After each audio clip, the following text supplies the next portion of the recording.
Is your default audience setting on Facebook not working correctly? If your posts are being shared with the wrong audience, your preferred privacy setting isn't being saved. In this video, I will show you how to fix default audience on Facebook app. The first thing you have to do is to go to Facebook app. You will tap here. Then in this page of Facebook, you will tap on. Then you will go to profile. You will tap here. After that, you will move to settings.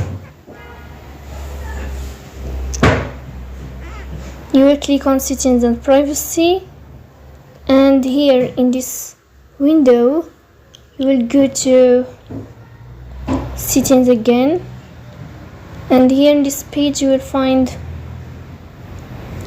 default audience settings, and you will tap here to find this and you can manage it. So please don't forget to protect